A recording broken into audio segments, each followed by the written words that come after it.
I think it's time we blow this scene. Get everybody in the stuff together. Okay, 3, 2, 1, let's jam.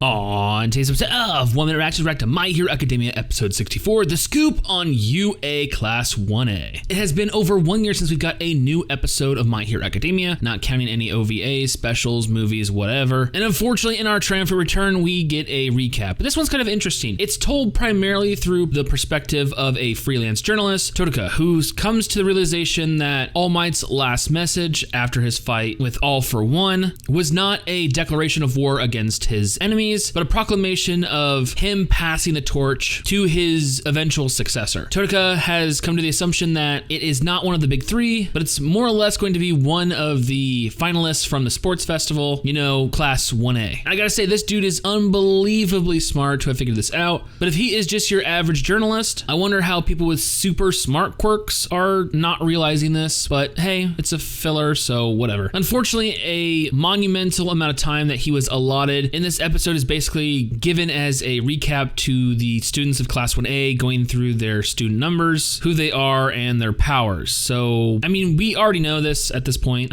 I, for one, have only watched the anime, and I know who people are and what their powers are, so especially when they introduce the students again, they usually do, this is Shoto Todoroki, half cold, half hot. We already know that, and they do it a lot, so I really would like to see more behind-the-scenes stuff of them actually living in their dorms, him pretending to actually do his assignment, because he went under the guise of doing an article about how the students are living in their dorms and how they're happy, blah, blah, blah, to show, the public that they are protected, they are safe, and they are just living their happy, normal lives. But in reality, he was searching for the successor. And just by circumstance, one key piece of evidence, but not proof, eventually All Might does show up and interacts with Deku, who is outside training. This leads to Totaka confronting Deku, telling him he knows what's up, he knows, or at least assumes that Deku is All Might's successor, although he would never go out and write about this because there's actual no proof, but using his journalistic instincts, he knows that it is Deku. And in this little conversation between the two, we find out that there is no nefarious plot. Totaka is an actual All Might supporter due to the fact that 27 years ago in this industrial explosion, one of the victims that was saved by All Might just happens to be his father. So his goal wasn't to expose the fact that All Might has already chosen the next symbol of peace. It was more of reassuring himself that there is hope going forward, because up to this point, All Might has been the rock for society. He is the guardian angel, the symbol of peace. So with him gone and tensions running hot on both sides, both heroes and villains, I assume a lot of people are going through a crisis of faith. But again, he's not there to expose anything, and it seems he's actually an advocate for Deku, taking an impromptu selfie with the future hero, even going as far as lying to the newspaper that got him the interview in the first place by admitting to the fact that he failed to do his due diligence, and in return though, he'll give him a picture of All Might eating a meat bun. Finishing out the episode with a self-reflecting Deku, wondering where the future of this superhero society truly is going, and where we get flashes of Shigaraki as well as Overhaul. All in all, how did the initial episode of season 4 do? First and foremost, let's talk about the intro. The intro, not the best.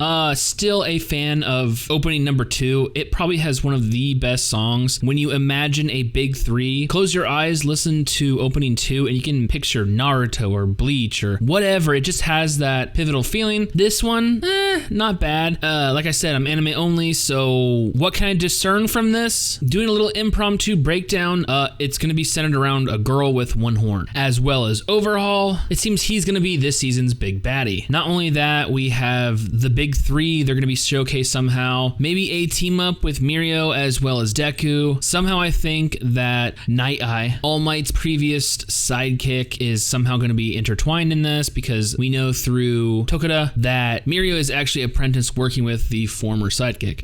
Those are basically just the broad strokes. That's what I'm pulling from it. Like I said, not overly impressed, but it wasn't necessarily bad. Getting to the episode, again, I think it's becoming repetitive to constantly introduce the characters and their quirks and their stats. It's breaking overall continuity when you have to interrupt your story to reintroduce a character that's introduced at least 3 or 4 times by now. I do like the theme of using the journalist trying to get a scoop under the guise of just doing some kind of puff piece about the life of the students at the UA dorm. I also find it super interesting that finally someone realized the true meaning of All Might's last words. All in all, this is a recap episode, so you really shouldn't be expecting much. But here's hoping to the rest of the season being an all-out, badass, non-stop, dramatic superhero action flick that I've been waiting for over a year. And with that being said, I cannot wait for future episodes.